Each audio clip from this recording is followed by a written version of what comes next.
प्यारे बच्चों नमस्कार। Hindi class bye more sir में आप सभी का स्वागत है। आइए आज हम सब हो सदा नीरा पाठ से संबंधित प्रीवियस ईयर में पूछे गए सभी प्रश्नों को तथा आगामी परीक्षा की दृष्टि से महत्वपूर्ण प्रश्नों को हल करते हैं, जो आर्ट, साइंस एवं कॉमर्स वर्ग के विद्यार्थियों के लिए काफी लाभदायक सिद्ध होगा। आइए सबसे पहले हम सब बहुविकल्पीय प्रश्नों को हल करते हैं और देखते हैं कि कौन-कौन से प्रश्न इस पाठ में पूछे जा सकते हैं और आगामी परीक्षा की दृष्टि से कौन-कौन से इंपॉर्टेंट प्रश्न हैं और अभी तक जो-जो प्रश्न पूछे गए हैं अर्थात प्रीवियस ईयर के सारे प्रश्नों को देखते हैं। आइए सबसे पहले हम सब बहुविकल्पीय प्रश्नों को हल करते हैं जो इस पाठ में पूछे गए हैं। इनमें से कौन-सी रचना जगदीश चंद्र माथुर जी की है? तो ये 2010 में और 2018 में पूछा जा चुका है। तो कौन-सी रचना जगदीश चंद्र माथुर जी की है? तो ओ सदा नीरा नामक रचना जगदीश चंद्र माथुर जी की है, जो बोलते क्षण से लिया गया है और ये आपके पाठ में शामिल है। बहुजन संप्रेषण के माध्यम पुस्तक किसने लिखी है? बहुजन संप्रेषण के माध्यम पुस्तक किसने लिखी है? तो ये भी माथुर जी की रचना है। वैशाली महोत्सव का बीजारोपण किसने किया? वैशाली महोत्सव का बीजारोपण किसने किया था? तो ये किया था जगदीश चंद्र माथुर जी ने। इन्होंने ही वैशाली महोत्सव की शुरुआत की थी। ओ सदा नीरा निबंध किस पुस्तक से लिया गया है? ओ सदा नीरा नामक निबंध माथुर जी की निबंध संग्रह बोलते क्षण से लिया गया है। जगदीश चंद्र माथुर की रचना शारदिया का प्रकाशन किस वर्ष किया गया? तो ये 2023 में पूछा गया है। तो किस वर्ष किया गया था? तो 1959 में इसका प्रकाशन किया गया था। रामपुरवा कहाँ है? तो रामपुरवा कहाँ पर है? भितिहरवा के पास में रामपुरवा है। रामपुरवा जहाँ पर सम्राट अशोक द्वारा बनाया गया लौह स्तंभ है, तो ये कहाँ पर है? भितिहरवा के पास में है। गंडक नदी का जल सदियों से कैसा रहा है? तो गंडक नदी का जल सदियों से कैसा रहा है? तो गंडक नदी का जल सदियों से चंचल रहा है।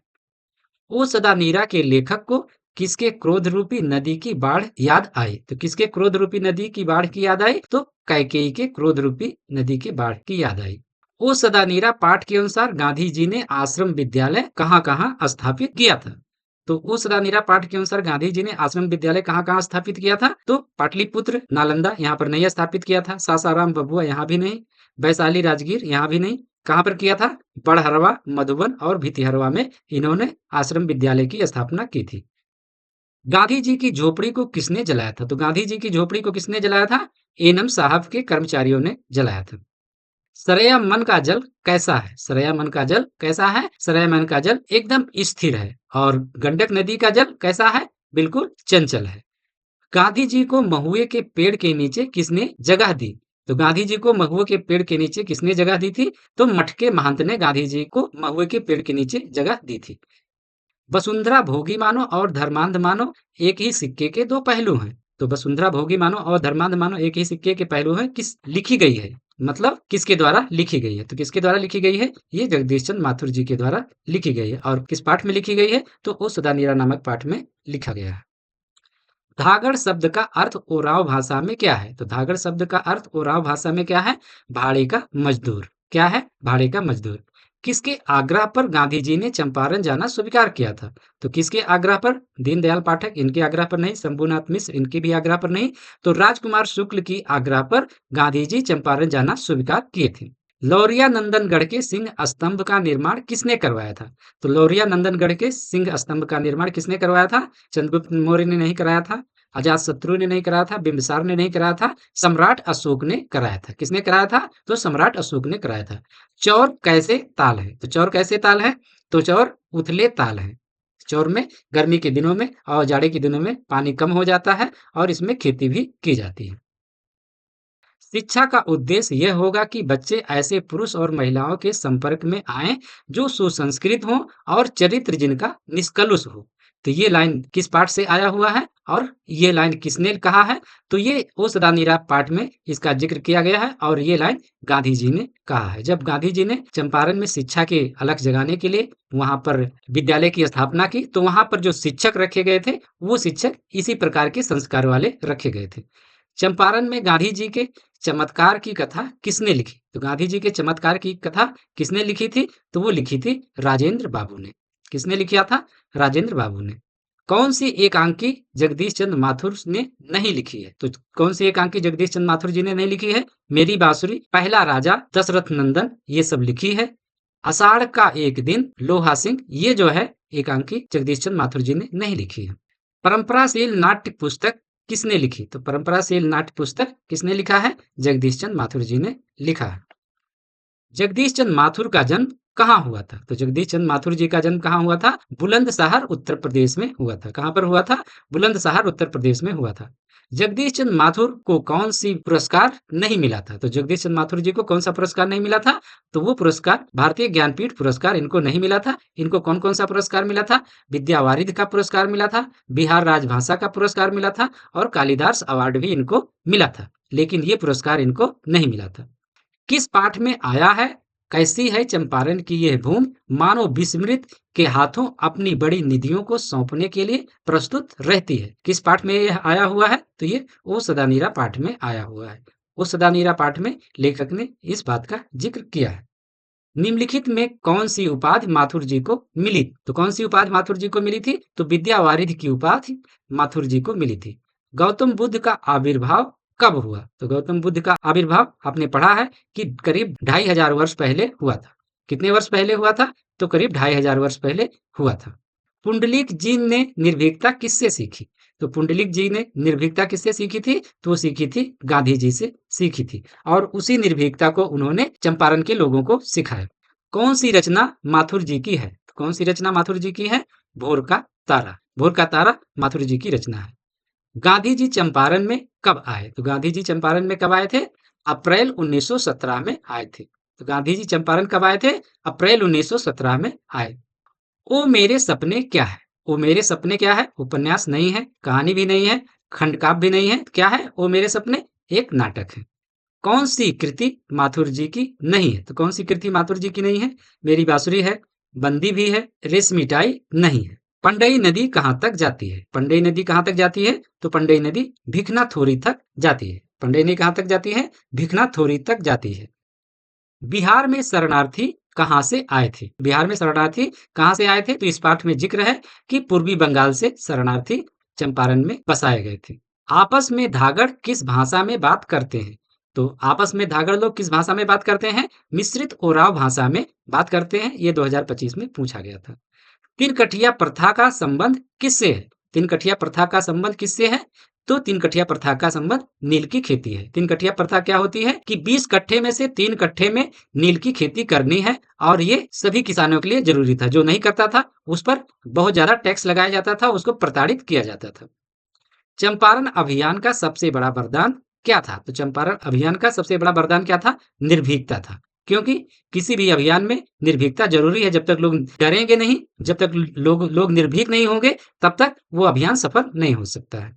बिहार का कौन सा विशाल स्तूप प्राचीन मौर्य स्थापत्य की अभूतपूर्व कृति है? तो कौन सा स्तूप? तो ये नंदनगढ़ का स्तूप जो है मौर्य स्थापत्य की अभूतपूर्व कृति है। तो बिहार का ये नंदनगढ़ का स्तूप जो है मौर्य स्थापत्य कला की अभूतपूर्व कृति है।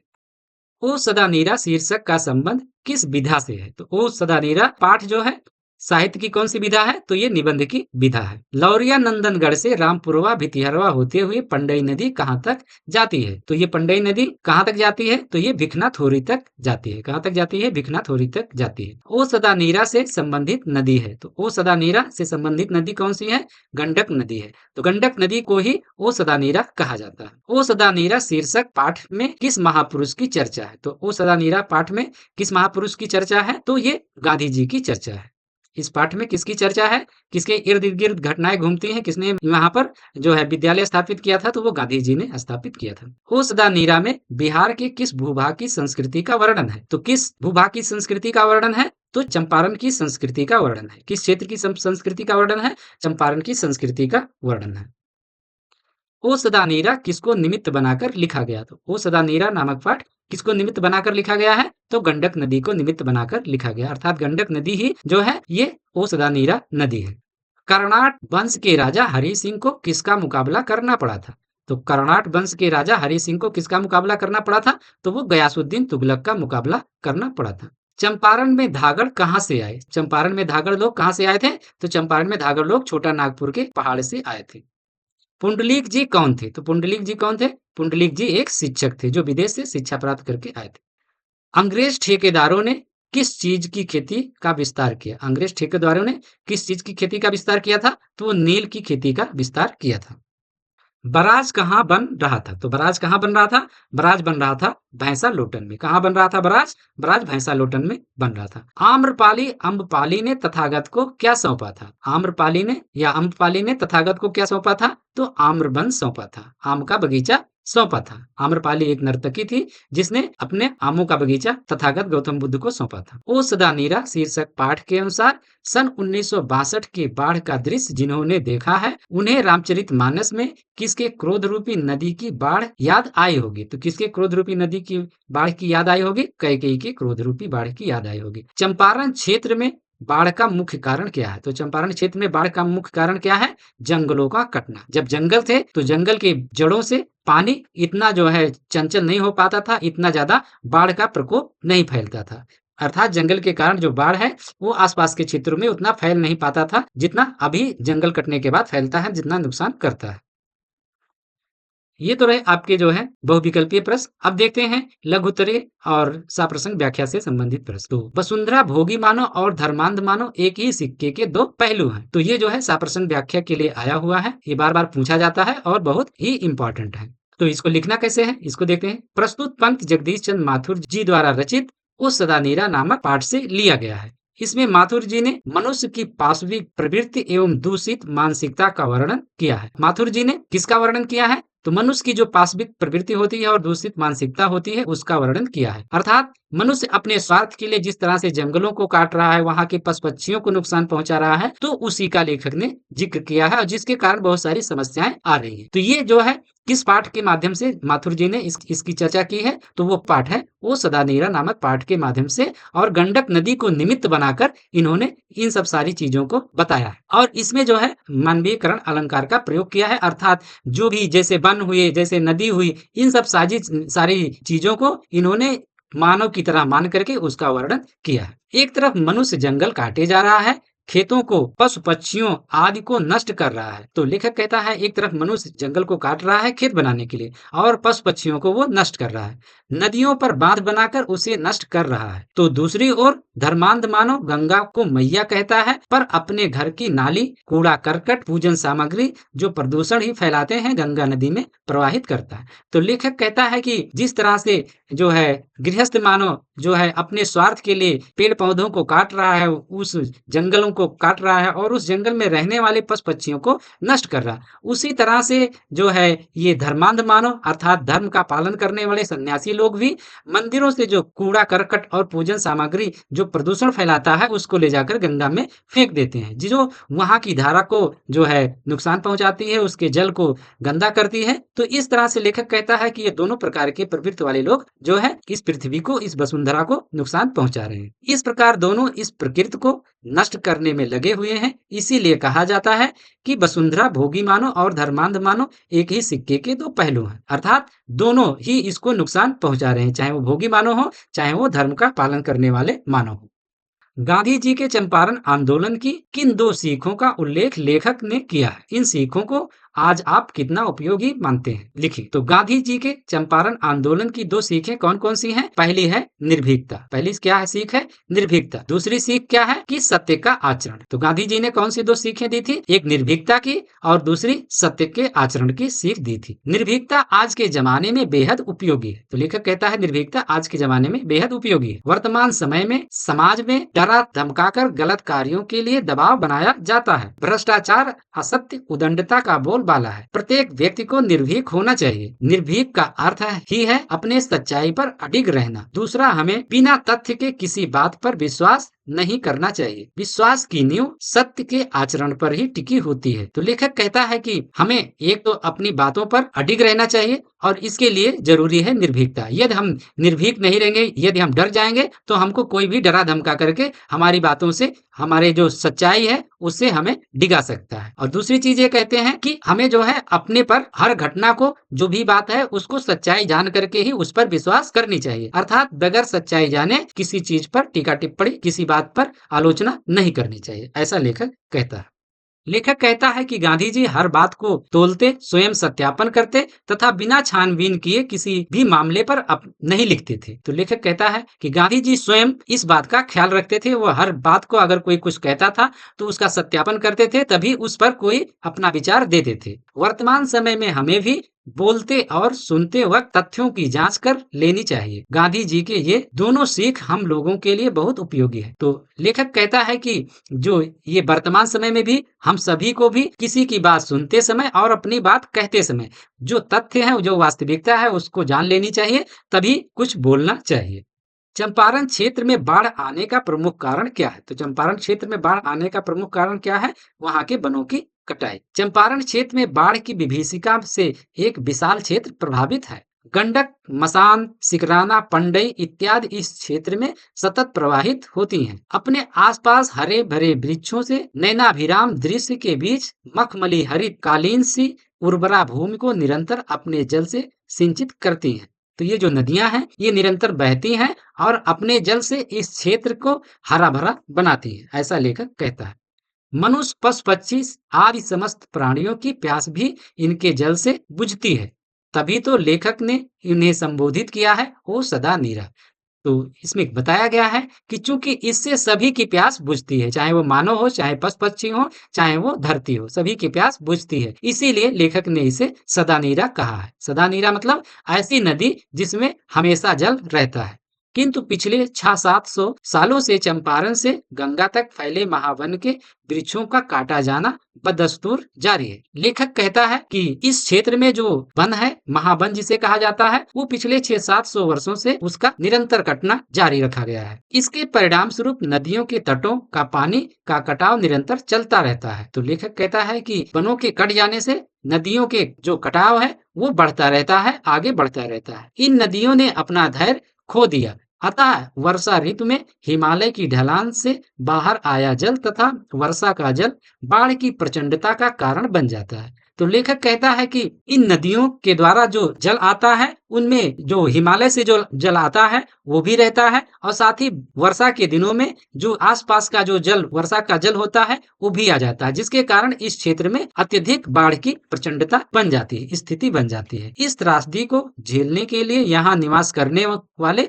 अभिशप्त हैं। तो लेखक कहता है कि ये जो त्रासदी है, ये प्रत्येक साल की त्रासदी बन गई है और इस क्षेत्र में जो लोग रहते हैं वो इस त्रासदी को झेलने के लिए अभिशप्त हैं, अर्थात वो लोग शापित हैं। जो नदियां वनों के कारण नियंत्रित रहती थी, वे इनके अभाव में अनियंत्रित हो गई। तो लेखक का कहना है कि जब इस क्षेत्र में वन था तो नदियां नियंत्रित रहती थी, अर्थात इतना प्रचंड बाढ़ नहीं आता था। लेकिन इन वनों के कटने से अब ये नदियां अनियंत्रित हो गई, इनका रोक छेक करने वाला कोई नहीं है, अर्थात जो वन था वही इनको नियंत्रित करता था।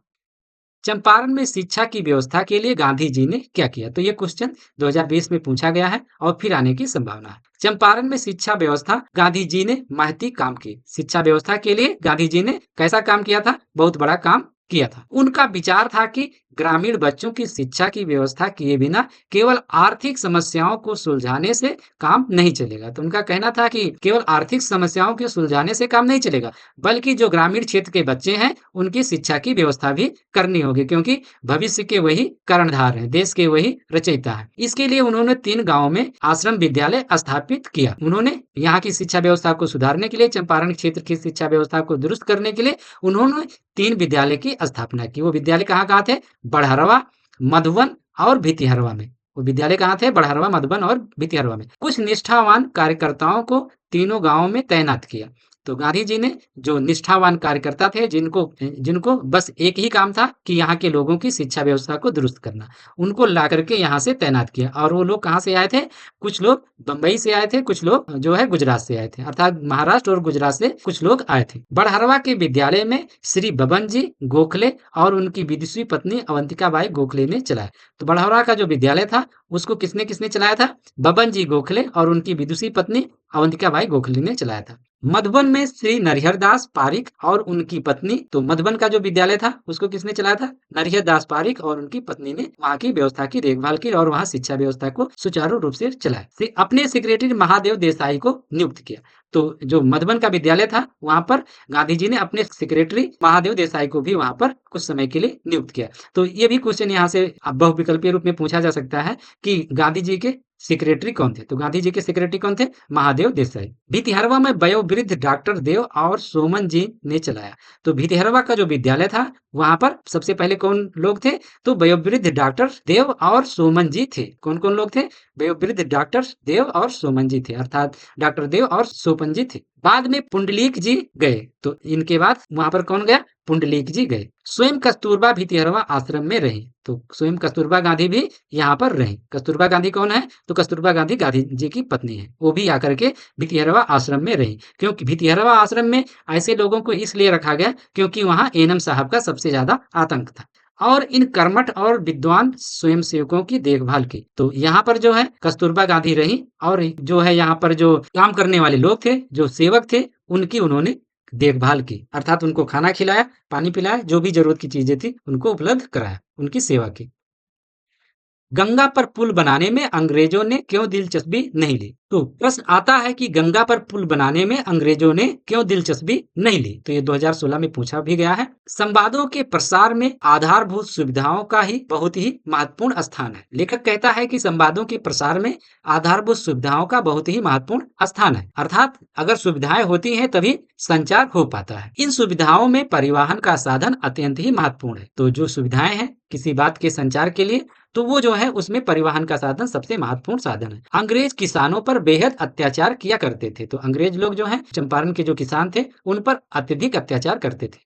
बागी विचारों के संप्रेषण को फैलने से बचाने के लिए उन्होंने गंगा पर पुल बनाने में दिलचस्पी नहीं दिखाई। तो लेखक का कहना है कि जो बागी विचार थे, जो दक्षिणी बिहार के जो बागी विचार चल रहे थे, उस क्षेत्र में क्रांति जो चल रही थी, वो क्रांति जो है चंपारण क्षेत्र में ना फैले, इसके लिए उन्होंने गंगा पर पुल बनाने पर कोई दिलचस्पी नहीं ली। बिना परिवहन के साधन के विचारों का संप्रेषण नहीं हो पाता है। तो लेखक कहता है कि बिना परिवहन साधन के ये जो बागी विचार थे उनका संप्रेषण एक क्षेत्र से दूसरे क्षेत्र में नहीं हो पाता है, वह अस्थानिक रह जाता है। तो जब किसी विचार का संप्रेषण एक फैलेगा नहीं तो वो जिसके पास है वहीं पर रह जाएगा, जिसे आसानी से दमन किया जा सकता है। तो लेखक कहता है कि जब कोई विचार नहीं फैलेगा तो उस विचार का दमन आसानी से किया जा सकता है, जिस तरह से अंग्रेज लोग चंपारण क्षेत्र के किसानों का दमन कर रहे थे और वो बेचारे आवाज भी नहीं उठा पा रहे थे।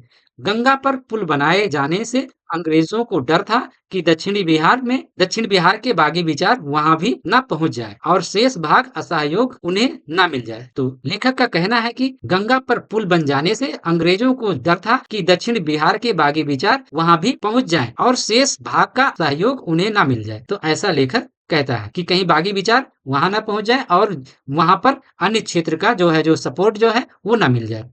ये उनकी सत्ता के बहुत ही खतरनाक है। तो लेखक कहता है कि वो अंग्रेज लोग ऐसा सोचते थे कि कहीं बागी विचार यहाँ पर भी ना फैल जाए और जो उनकी सत्ता के लिए बहुत खतरनाक साबित होगा। चौर और मन किसे कहते हैं? वे कैसे बने और उनमें क्या अंतर है? तो प्रश्न है चौर और मन किसे कहते हैं और वो कैसे बने और उनमें क्या अंतर है? तो आपने इसको अच्छे से पढ़ा है।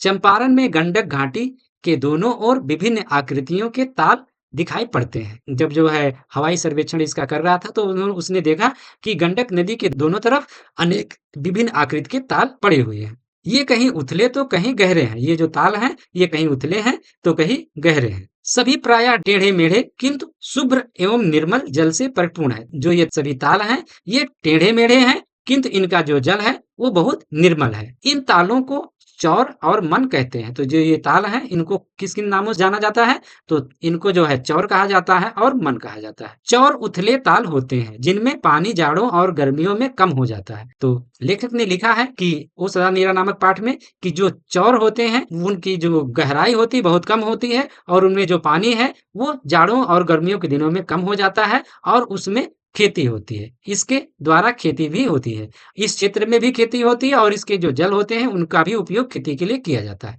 ऐसा लेखक कहता है, अर्थात जो चौर हैं वो उथले तालाब हैं। मन विशाल और गहरे ताल है। मन कैसे हैं? ये विशाल ताल हैं और गहरे ताल हैं। मन शब्द मानस का अपभ्रंश है। तो लेखक कहता है ये मन शब्द जो है मानस मनुष्य का अपभ्रंश है।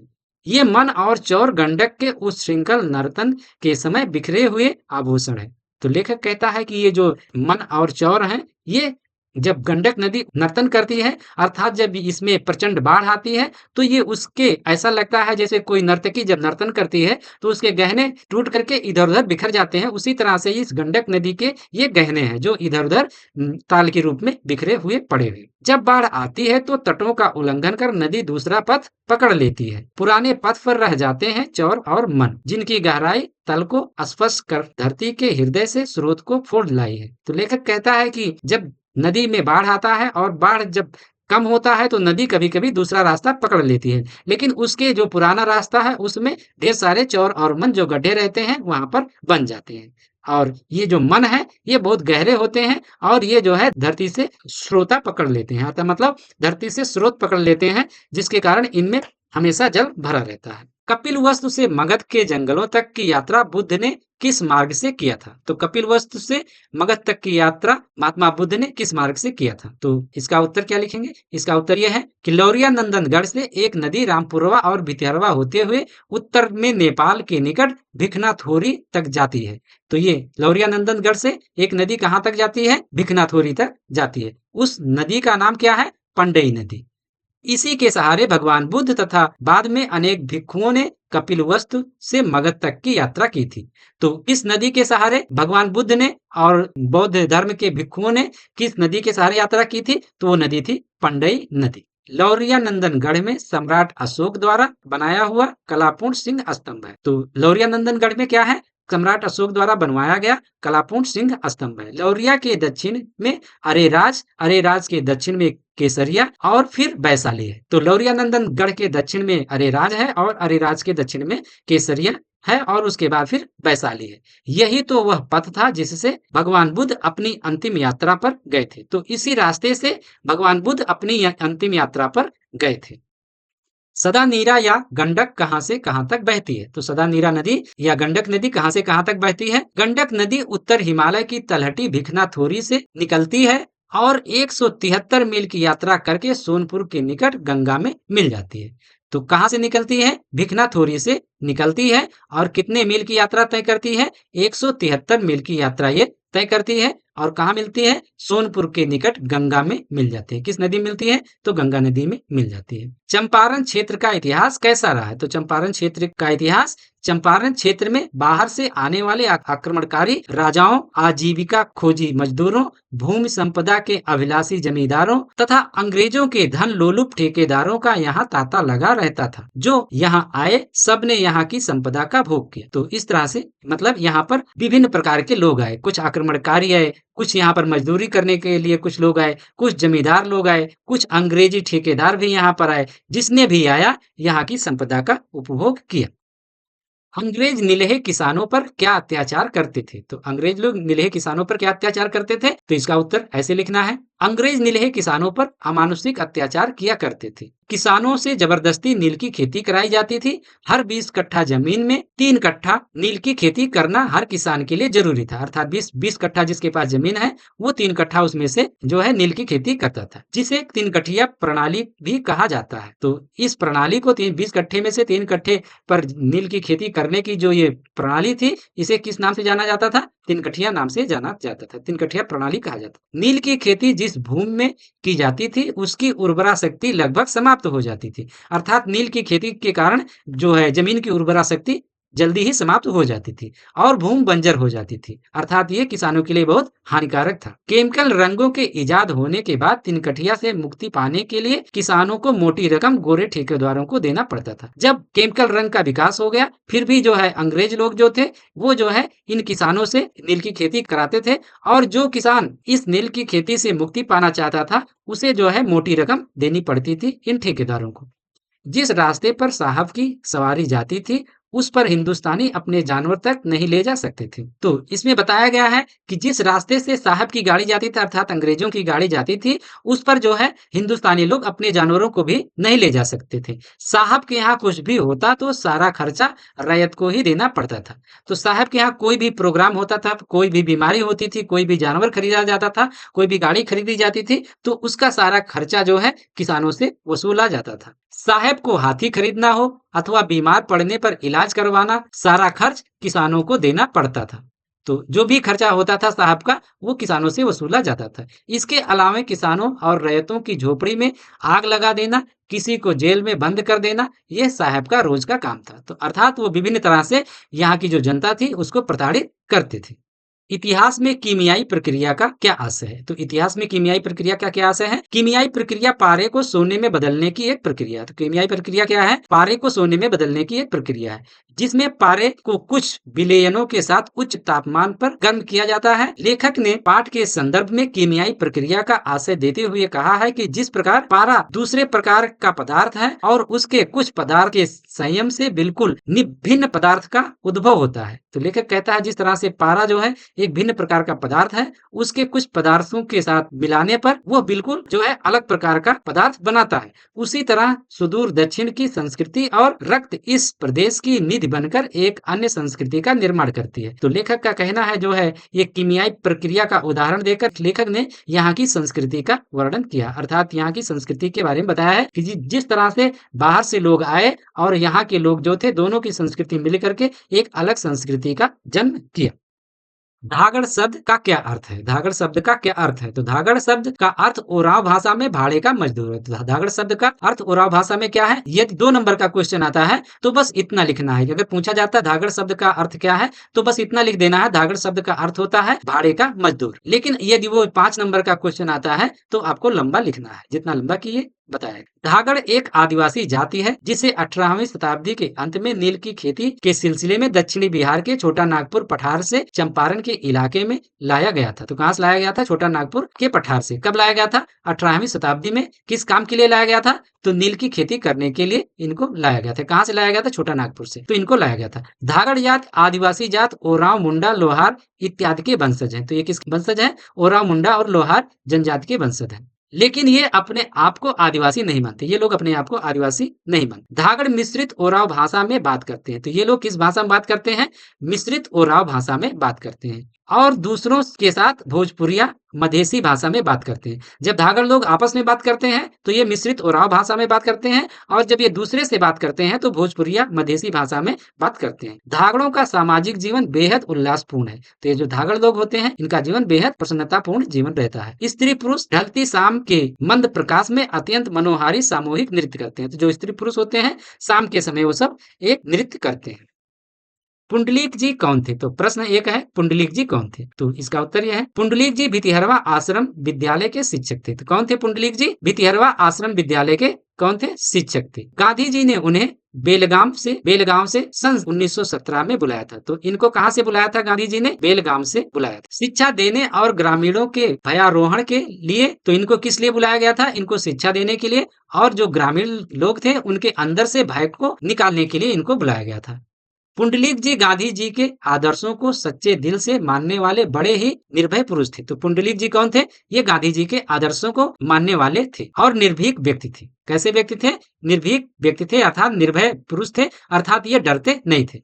पहले एक कायदा था कि एनम साहब जब आए तो गृहपत उनके घोड़े की लगाम पकड़े। तो पहले एक कायदा था, वहां पर एक ये कायदा चलता था, वहां एक परंपरा थी कि जब एनम साहब आते थे तो उनके घोड़े की लगाम को जो घर का मालिक होता था उसे पकड़ना पड़ता था। एक दिन एनम साहब जो उस समय बड़े अत्याचारी थे आए तो पुंडलीक जी ने कहा नहीं, उसे आना है तो मेरी कक्षा में आए। जिस समय एनम साहब आए उस समय ये पढ़ा रहे थे और इन्होंने कहा कि अगर एनम साहब को मुझसे मिलना है तो मेरी कक्षा में आए, मैं लगाम पकड़ने नहीं जाऊंगा, ऐसा एनम साहब ने कहा। तो सामान्य रूप से सभी लोग डरते थे कि वो मारते पीटते थे, एनम साहब विभिन्न तरह से प्रताड़ित करते थे, घर को जला देते थे, लेकिन फिर भी इन सब चीजों की परवाह उन पुंडलीक जी ने नहीं की, क्योंकि उन्होंने गांधी जी से निर्भीकता सीखी थी और इसी निर्भीकता के बल पर उन्होंने एनम साहब को चुनौती दिया कि मैं उनके घोड़े की लगाम को पकड़ने नहीं आऊंगा, उनको जो करना है करें। पुंडलीक जी ने गांधी जी से सीखी निर्भीकता गांव वालों को दी। तो पुंडलीक जी ने जो गांधी जी से निर्भीकता की सीखी थी उसको उन्होंने गांव वालों को सिखाया।